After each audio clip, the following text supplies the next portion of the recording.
몸으로 읽기 그림책은요, 제가 창의인성 독서인데 책이 여러 종류가 있는데요. 저는 그림책이라는 장르에 익숙해서 그림책이라고 이름을 붙였지만 여러분들은 그게 그림책이 아니어도 상관이 없습니다. 그래서 책 몸으로 읽기라고 생각하시고 받아주시면 됩니다.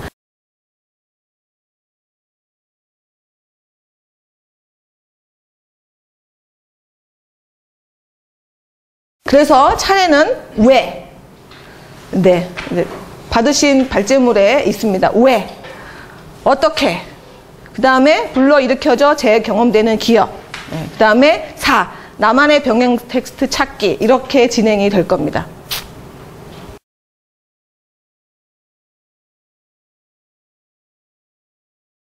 우리가 규칙을 그렇게 정해 놓았기 때문이 아니라 몸의 움직임의 방향이 안쪽에서 바깥쪽으로 해요. 이렇게 해요.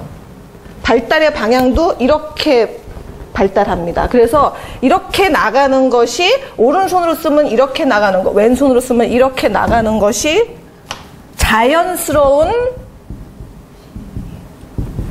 네. 그래서 어른들 이렇게 20, 30명이 모이시면 이렇게 쓰시는 분들이 계세요. 혹시 있으셨나요? 예. 예. 예. 박수를 두 분께 드릴까요? 네. 네. 네. 네. 네. 네. 네. 네. 네. 네. 두 분한테 드리려면 막 분산되죠? 예, 안 좋은 박수치기예요. 네. 우리 말씀을 하셨기 때문에 저걸 미러 이미지라고 하거든요. 문자 언어를 획득할 때 문화 공통적으로 동서고금 문자가 있는 문화에서는 늘 나타나는 발달의 보편적인 현상입니다. 미러 이미지. 우리가 오른손으로 읽던, 그래서 오른손으로 읽던 오른손이라고 하는 거가 갖고 있는 메타포는 논리적인, 합리적인, 상징 읽기, 뭐 이런 거에 속할 거고요. 요거는 이제 조금 다른 얘기인데 이따가 다시 설명을 드리겠지만 몸을 바꾸면 완전히 다른 신의 은을 만나는 거죠. 지금 30 몇 살, 40 몇 살, 50 몇 살에 각자 자기 자신이 타임머신 타지 않고도 5살, 6살 네, 가시는 거죠. 선생님들이시니까 브루너의 표상양식의 발달 잘 아시죠? 네. 감각, 동작, 표상, 양식, 그 다음에 심상, 표상, 그림, 이미지, 예, 상징적 표상, 양식. 네, 이 상징은 기호, 문자, 논리, 규칙, 전후, 인과관계. 네, 뭐 책을 읽을 적에 보통 우리가 하는 메시지 이런 것도 다 여기에 속합니다. 작가의 의도 이런 거 다 여기에 속합니다. 이 밑으로 내려올수록 퍼져요.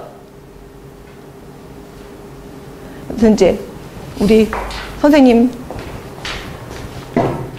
네, 안성경 선생님이 이렇게 쓰시다가 아 그거 아니지는 이렇게 쓰시다가 몸에 이게 동작 감각이 몸이 그냥 시키는 대로입니다. 그냥 자연스러운 흘러감이라고 한다면 이런 걸 하시다가 아 그거 아니지 해서 여기로 가셨어요. 근데 중요한 거는 우리가 늘 이 세 가지 층의 작동을 몽땅 다 한다는 것. 예. 왜지? 여기에 속합니다. 근데 그 전에 이거 다 흘러가요. 이게 발달의 순서입니다. 그래서 아주 어렸을 적에는 이것만, 그 다음에는 이미지가 나타나고, 그 다음에 글자가 나타나는데 인류의 발달이고, 개인의 발달이고, 네, 장르의 발달입니다. 요즘 이미지가 굉장히 대세잖아요. 도스에서 윈도우로 내려왔어요. 문자가 없던 시대에서 그림이 있고 문자가 생겨나고요. 그 다음에 도스에서, 도스 모르죠, 뭔지? 모를 거야. 디오스. 네. 예. 잡스 공부하다 보면 나와요. 도스에서 윈도우로 바뀌면서 사람들이 되게 불편해했어요. 그러면 안 될 것 같은 거지. 그렇게 그림으로 표현하는 게 말이 돼? 근데 발달은 이렇게 시작해서 지금 인류건 개인이건 간에 발달은 이렇게 해서 여기에서 계속 머무르면 정체입니다. 그래서 일로 내려오고 있어요. 그게 이미지 시대고요. 지금 현재가 이미지 시대도 사실은 지나가고 있어요. 철학적으로도 그림책 몸으로 읽기가 괜히 그냥이 아니고요. 철학적 베이스도 우리는 자아가 어디에 있느냐?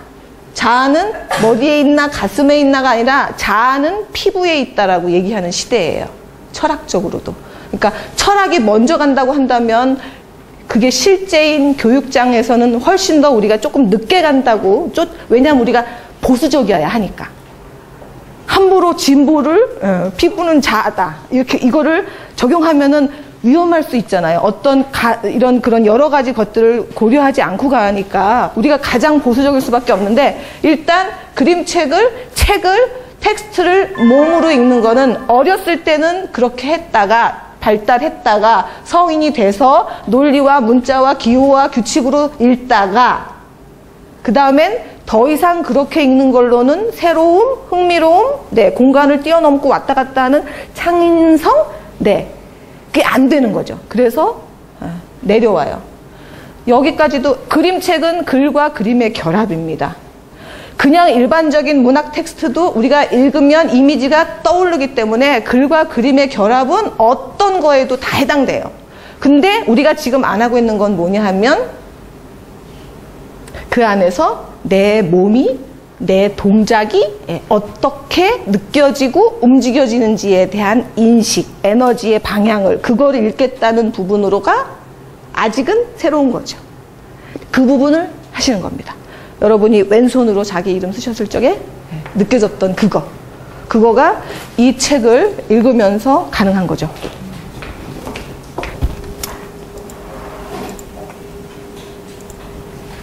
그림책을 잠깐 읽어드리겠습니다. 이건 제가 중학교 3학년 때 읽은 그림책입니다. 잠잠이.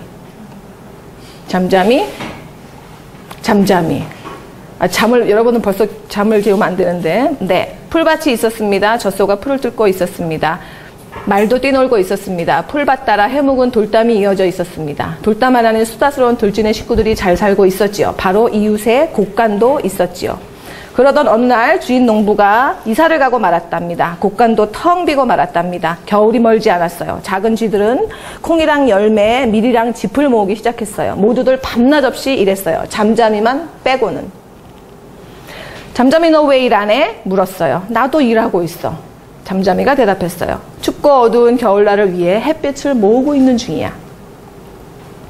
언젠가는 풀밭을 노려보고 앉아있던 잠잠이에게 작은 쥐들이 물었어요. 대체 뭘 하는 거야? 너무 안 보이시는군요, 이게. 하나만 더 꺼주시겠어요? 빛깔을 모으는 거야. 겨울은 잿빛이니까. 때로는 반쯤 눈 감은 듯이 보였습니다. 너 졸고 있지? 나무라듯이 캐물었습니다. 그러자 잠잠이가 고개를 저었어요. 아니, 말을 모으고 있는 거야. 길고 긴 겨울철, 얘기거리마저 없어지는 나를 위해. 겨울이 됐습니다. 그리고 첫눈이 내렸습니다. 작은 들쥐 5마리는 돌담 안 그들의 집으로 꼭꼭 숨었어요. 처음 얼마 동안은 먹을 것이 흔했습니다. 쥐들은 어리석은 여우나 바보 고양이에 대해 이야기꽃을 피웠습니다. 그들은 행복했습니다. 그러다가 차츰 양식이 돈이 났어요. 밀이랑 딸기랑은 바닥이 나고 집마저도 별로 없었어요. 그리고 콩은 오직 기억에만 남고요. 집안은 썰렁하고 이제 수다를 떠는 이는 아무도 없었지요. 그때 문득 떠오르는 것이 있었어요. 햇빛과 빛깔을 모은다던 잠잠이의 말이었습니다. 야, 네가 모은다던 거 어떻게 됐어? 그들이 비로소 궁금해했습니다. 눈 감아봐. 커다란 돌멩이 위로 올라가며 말했습니다. 자, 너희들에게 햇볕을 보내주마. 얼마나 눈부신 햇살인지 알겠니? 잠잠이가 햇님 이야기를 꺼내자 작은 쥐 4마리는 언뜻 따스함을 느꼈습니다. 잠잠이가 글쎄 요술을 부렸을까요? 빛깔도 모았잖아. 따졌습니다. 다시 눈 감아. 잠잠이가 말했습니다. 새파란 넝쿨꽃이며 빨간 양귀비, 노란 미리사과, 들푸른 딸기잎, 이런 이야기가 시작되자 그들은 일찍이 마음 녹이는 이 누구일까요? 궂은 날씨 만드는 이 누구일까요? 좋은 날씨 만드는 이 누구일까요? 6월이 오면은 네잎클로버 무럭무럭 가꾸는 이 누구일까요? 한낮을 한밤으로 저물게 하여 달빛을 밝히는 이 누구일까요? 하늘에 살고 있는 들쥐 4마리, 너처럼 나처럼 들쥐 4마리. 맨 처음 봄찌는 빗물에 흠뻑, 그 다음 여름찌는 꽃으로 단장, 그리고 가을찌는 호도밀 듬뿍, 마지막 겨울찌는 네 발이 꽁꽁. 한 해가 네 철이니 좋지 않아요? 세 철, 다섯 철? 아유, 안 돼요. 잠잠이가 다 읊고 나자 모두들 박수를 쳤습니다. 야, 너 시인이구나. 잠잠이는 얼굴을 붉히며 절을 했습니다. 그리고 수줍은 듯이 말했습니다. 그래서 왜 이 책이지? 왜 이 책이지? 이 책은요, 물론 성 받은 책이에요. 되게 유명한 작가의 작품이고요. 예, 이 작가는 50, 60이 넘어서 그림책을 그리기 시작한 사람이라서요. 이 사람의 책 안에는 보편적인 아주 좋은 것들이 다 담겨져 있고 메시지도 아주 좋고요. 그림도 아주 좋아요. 근데 나한테는 처음엔 이거였어요. 나도 알아. 잠잠이는 얼굴을 붉히며 절을 했습니다. 수줍은 듯이 말했습니다. 그러면 어떻게 해야 되죠? 나도 알아. 이렇게 해야 되나요? 저는 나도 알아. 이렇게 읽히더라니까요. 나도 모르게 그래 나 알고 있다니까? 이렇게 읽히더라고요. 뭘까요 이게? 잘못 읽은 거잖아요. 저자의 의도를 파악하지 못하고 읽는 거잖아요. 수줍게 말해야죠. 나도 알아. 이렇게 말해야 되는 거잖아요. 근데 난 그렇게 안 읽더라고요. 제 몸이 그렇게 안 읽더라고요. 제 몸은 나도 알아. 그래 알고 있다니까? 나 알고 있어. 이렇게 읽더라니까요. 완전히 다른 읽기죠. 볼테르라는 사람이 이렇게 말했습니다. 아무리 좋은 책이라도 50%만이다. 독자가 읽는 순간 나머지 50%는 여기서 일어나는 거거든요. 창의인성 독서가 뭔지 모르겠지만요. 만약에 우리가 지금까지의 읽기가 이 안에 굉장히 좋은 게 있어요. 그거를 내가 온전히 받아들임이라고 하면 절대로 불가능해요. 왜냐하면 인간의 메커니즘은, 작동 메커니즘은, 리딩 메커니즘은요. 얘는 텍스트가 아무리 훌륭해도 50이고요. 얘랑 나랑 만나서 만들어지는 새로운 텍스트입니다. 여러분 이름 석자가 오늘 떨림으로, 조심스러움으로, 아니면 새로움으로 다가오셨다면 그거는 다른 읽기를 하신 거예요. 다른 쓰기를 하신 거고. 요것만 대비됩니다. 오른쪽 방식의 책 읽기는 큰 책 읽기라고 생각하시면 되고요. 왼쪽 방식의 책 읽기는 몸으로 책 읽기는 작은 읽기라고 생각하시면 되고요. 한쪽은 집어넣는, 한쪽은 끄집어내는. 끄집어내는이 아니라 실제로 불러일으켜진 거를 건져내는 이라고 생각하시면 되고요. 이쪽에는 정답이 그래도 있어요. 이렇게 왜냐하면 저자의 의도가 정답이죠. 메시지가 그걸 읽어내는 게 정답이라고 한다면 이쪽은 없어요. 이 작가가 나도 알아요를 수줍게 그냥 보시시 나도 알아라고 읽기를 원했는지 모르겠지만 저는 절대로 그렇게 안 읽어내는 거죠. 어떻게는 몸으로 읽기입니다. 그래서 사용하지 않던 몸을 사용하는 거고요. 공감각, 몸의 감각을 활성화시키는 거고요. 아래에서 시작하는 겁니다. 근데 의도는 내려놓은 채. 뭐지? 이거 내려놓은 채. 자, 거기에 동그라미가 2개 있죠? 네. 근데 몸으로 읽기는요, 공부를 하실 필요가 없어요. 이미 다 갖고 계세요. 이미 다 갖고 계세요. 공부를 하실 필요가 없어요. 자, 거기 동그라미 2개에다가요,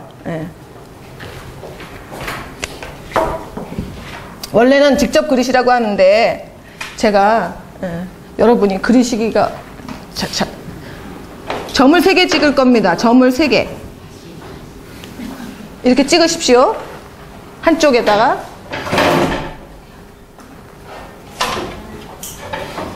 그리고 그 다음에는 먼저 하시지 마시고요. 요 같은 위치에다 여기다 점을 찍으시고요. 같은 위치에 눈의 위치를 조금만 내려서 찍어주세요. 이렇게요. 얘는 같은 위치, 입은 같은 위치고요. 눈만 원래 중간에 찍으신 데에서 조금만 내려서 아래쪽에다 2개를 찍어주세요. 시각 디자인 전공하지도 않으셨고 뭐 그런 거 없으셔도요. 우리의 몸은요. 이 미묘한 차이를 읽어낸답니다. 자, 이거를 큐피돌 이펙트라고 하는 이제 심리학 용어인데요. 우리는 보는 거를요, 읽는 거를 그냥 보고 그냥 보거나 읽어내는 게 아니라는 거죠. 요게 내려오면서 얘가 나이가 갑자기 십몇 년은 젊어지는 거예요. 근데 보편적으로 그러세요. 근데 자, 그림책 속에, 이거 터널이라는 그림책 속에 나와 있는 장면이거든요. 동생하고 오빠랑 싸워요. 그래서 막 둘이 싸우는데 엄마가 나가서 놀아! 이랬더니 둘이 나가가지고 막 이렇게 있다가 둘이 막 세계가 완전 다른데, 하나는 책만 읽고 있는 애고 하나는 공만 갖고 노는 애인데, 둘이 이렇게 있다가 오빠가 터널로 들어가 버려요. 터널로 들어가 버려요. 동생이 무서워서 들어가고 싶지 않은데 또 오빠가 들어가고 안 나와요. 그러니까 어떻게 해? 네, 오빠를 구하러 따라 들어가요. 따라 들어갔더니 오빠가 돌이 돼서 이렇게 있는 거죠.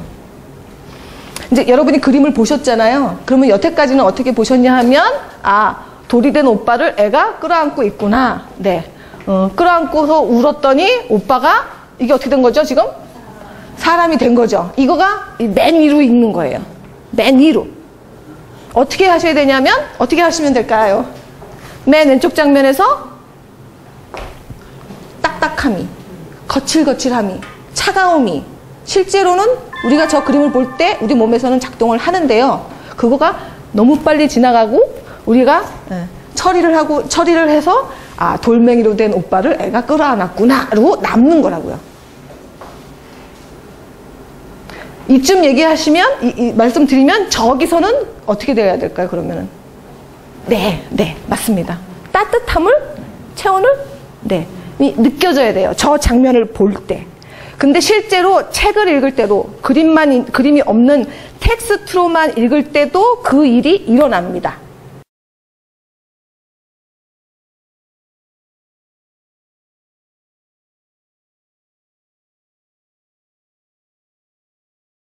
지져봐, 조지야.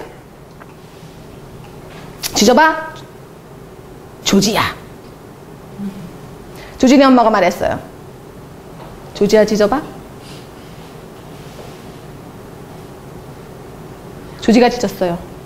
야옹.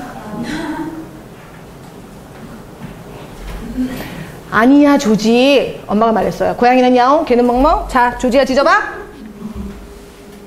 조지가 짖었어요. 꽥꽥. 꼭 기분이 좋지만은 않습니다. 기분이 나빠지시거나 몸이 뒤틀리시거나 하면 그대로 그냥 거기에 에너지를 두시고 쫓아가시면 됩니다. 아니야, 조지. 엄마가 말했어요. 오리는 꽥꽥, 개는 멍멍. 자, 조지야, 짖어봐. 조지가 짖었어요. 꿀꿀. 아니야, 조지. 돼지는 꿀꿀, 개는 멍멍. 자, 조지야, 짖어봐. 조지가 짖었어요. 엄마는 조지를 데리고 의사 선생님에게 갔어요. 왜 그러는지 금방 알아낼게요. 의사 선생님이 말했어요. 조지 한번 짖어봐. 제가 읽어드리니까 글자로 가실 필요가 없어요. 근데 글자로 가시죠. 눈이. 글나라로 자꾸 가세요. 그거는 우리 몸에 배어있는 그림나라와 글나라에서 글나라가 훨씬 더 선진국이거든요. 그래서 우리가 자꾸 가니까 잡으세요. 머리 떼시고 그냥 들으시면 됩니다. 조지가 짖었어요. 야옹. 의사 선생님은 조지 입속으로 손을 넣었어요. 그리고 고양이를 꺼냈어요. 네, 좋아요. 이런 거 좋아요. 네, 좋아요. 조지야, 다시 짖어봐. 조지가 짖었어요. 꽥꽥. 의사 선생님은 조지 입속으로 깊이 손을 넣었어요. 그리고 오리를 꺼냈어요. 다시 짖어봐. 꿀꿀. 의사 선생님은 조지 입속으로 깊이 손을 넣었어요.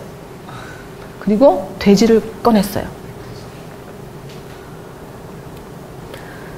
속이 불편하시면 나가셔도 괜찮아요. 다시 짖어봐. 조지가 짖었어요. 의사 선생님은 아주 길다란 고무장갑을 꼈어요.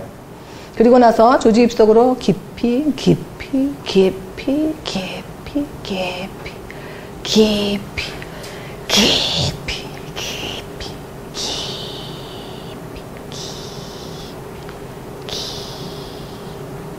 손을 넣었어요.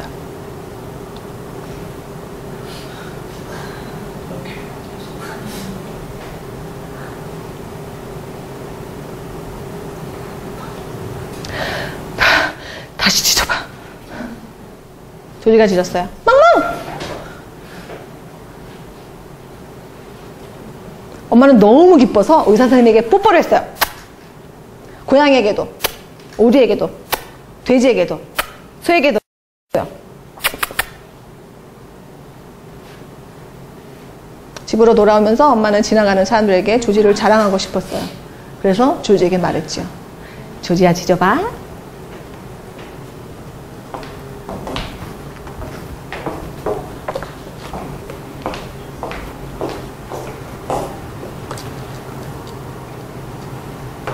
엔딩이 남아있어요. 자, A4 용지를 가지시고요. 한 장씩 가지시고요. 그래서 보통 독후 활동에서 발문을 하시잖아요. 발문은 안 하시는 게 좋습니다. 어떤 발문을 하셔도 발문을 하는 순간 우리는 에너지를 그 질문에 답하는 데 쓰게 되어 있어요. 그래서 본인이 느끼던 그 고유한 부분들을 서둘러 수습하고 서둘러 버리고 그 질문으로 집중해서 답을 찾아요. 그래서 발문은 최대한 넣는 게 좋습니다. 안 하실 수 있으면 안 하셔도 좋아요. 근데 우리가 하게 되죠. 아무것도 안 한 것 같아서, 뭔가를 해야 될 것 같아서. 사실은 그게 우리의 교육이죠. 근데 안 할 수는 없는데 해야 되는데, 그래서 그 지점이 굉장히 사실은 아주 예민한 지점이에요. 그래서 저는 독서 치료를 하지만 실제로 독서 치료에서 가장 훌륭한 발문은 안 하는 겁니다. 개인에게서 느껴진 그거를 충분히 가두고 계실 수 있도록 하고, 먼저 반응하게. 내가 던지지 않고 반응을 어떻게 하시냐면 찡그릴 수도 있고요, 그럴 수도 있고요, 뭐 말을 하실 수도 있고요. 다양한 방식의 반응에서 분명히 보이시는데 그 반응을 먼저 가지고 그 다음에 발문을 하는 것. 제가 참 아이디어란 얘기를 드리고 있어요. 네. 엔딩은 남아있는데요. 저는 이 엔딩이 하나도 궁금하지 않죠.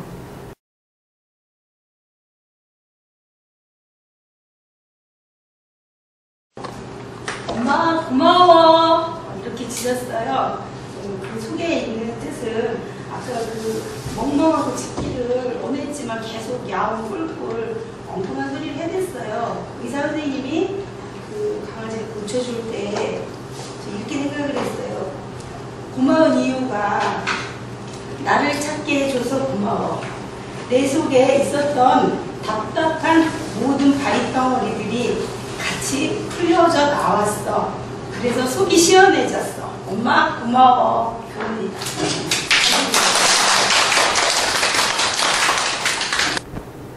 근데 꼭 뭐 치료를 하자 이런 뜻이 아니라요. 이거를 이야기의 재료로 보는 거죠. 셀프 내러티브, 나의 이야기의 지점으로.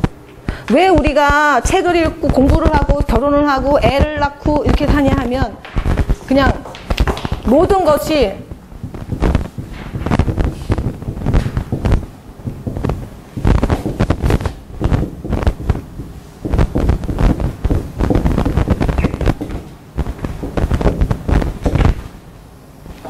모든 예술은 이 세 가지가 아주 기본입니다. 자기 표현, 소통, 존재 확인. 어떤 장르이든지 표현이 되어야 하고요. 그게 가르치는 행위도요. 그것도 삶 예술이라고 합니다.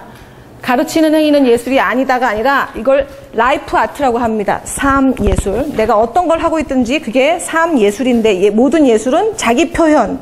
그리고 그 자기 표현을 통해서 무엇을 하느냐 하면 소통. 그리고 그 소통은 다시 나라는 존재에 대한 확인. 이 세 가지가 없으면 하나라도 빠지면 너무 힘든 거죠. 아마도 힘드신 부분이 있으시다고 한다면 이 세 가지 중에서 어떤 부분에서 걸림이 일 것 같아요. 근데 꼭 그런 지점이 아니다 하더라도 그게 뭐 독서를 통해서 무엇이든지 간에 모르겠어요. 무엇을 목적으로 하는지. 어쨌든 사람을 키우는 것도 사실은 자기 이야기를 구축해가는, 나의 이야기를 확인하는 작업이라고 한다면, 이런 식으로 끄집어내시는 거가 나한테 굉장히 중요해요.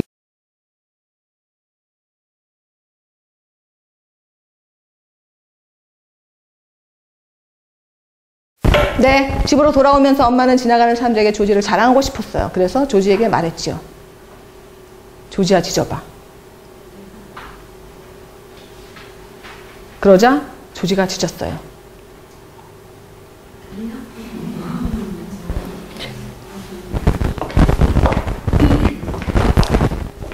이거는 저자의 이야기예요.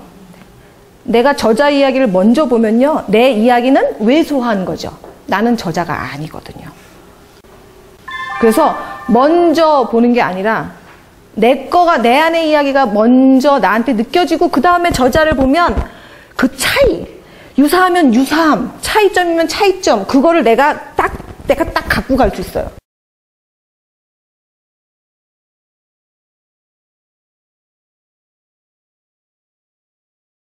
디디에 앙주에라는 피부는 자아다. 네. 왜 몸으로 읽기? 네. 너무 근거가 없는 것 같으세요? 네. 그 요즘 철학자들이 하고 있는 얘기예요. 네. 시각에 만지는 기능을 회복해야 된다. 우리가 보는 거를 보는 거로 치지 말고 아까 터널에 들어가서 돌멩이를 끼야 하는 그거가 내 몸에서 보는 순간 내 몸이 작동하는 거를 공감각이라고 하는데 시너시지아라고 하는데 그 설명은 더 드리면 또 너무 어려워질 것 같아서 그거는 돌아가셔서 이렇게 구글에다 한번 쳐보십시오. 시너시지아. 그러면은 감각이 나올 거고요. 그래서 우리는 그저 보는 것, 그리고 그저 읽는 게 아니라 몸 안에서 그대로 공감각적으로 재현한다. 그 사실만 잡아가지고 가십시오. 반응하는 나 경험하기, 전혀 새로운 읽기 경험. 네. 아까 했던 얘기고요. 네, 그래서 병행 텍스트를 찾아가시는 것. 오늘의 제목이 전체 워크숍의 제목이 뭐예요? 스토리텔링이시죠? 그래서 스토리텔링은 네, 위에서부터 내려가시면은 안 나오시고요. 밑에서부터 올라오시는 게 스토리텔링의 재료를 건져내는 나의 고유한 재료를 건져내셔야 되잖아요. 예? 다 감자, 양파, 당근 갖고 카레를 만드시겠어요? 근데 심지어 감자, 양파, 당근을 갖고 전혀 다른 거를 만들어내시기도 하시죠. 그러시려면 감자에서 내가 느껴지는 네, 감자의 냄새요. 촉각, 감촉이요. 그런 게 단서가 되어야지만 나의 고유한, 그래서 요리사한테 이게 가장 좋은 거예요. 감각, 동작. 그 세포가 민감해지는 거. 네. 왼손 쓰기, 메타포입니다. 왼손 쓰기, 여태까지의 그 방식을 묶어두고, 네. 이 몸으로 읽기 방식을 해보시는 것.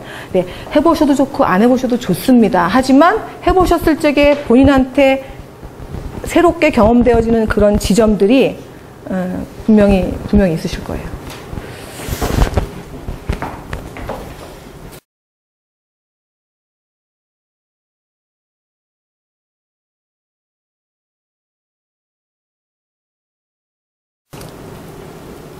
네. 어떤 책이냐면요, 그림책이 꼭 아니더라도 나를 끄는 책, 발길을 떼지 못하게 하는 책, 뒷공지를 이렇게 잡아당기는 책, 강렬한 정서적 무게감이 느껴지는 책. 처음에는 잘 포착되지 않을 수도 있어요. 논리적으로 설명도 잘 안 돼요, 왜 그 책인지. 남들은, 어떤 분은 만화책도 있어요. 근데 탁 떠오르면 어느 순간 선명해져요. 왜 그 책인지를 알게 돼요. 머리로 아는 게 아니라 내 몸이 느껴져요. 저 사람, 그거랑 똑같아요. 저 사람, 다른 사람 아니고 저 사람이랑 비슷해요. 여러 개가 떠오르시면 한 권씩 버리시면 되십니다. 네, 건져 올리기라고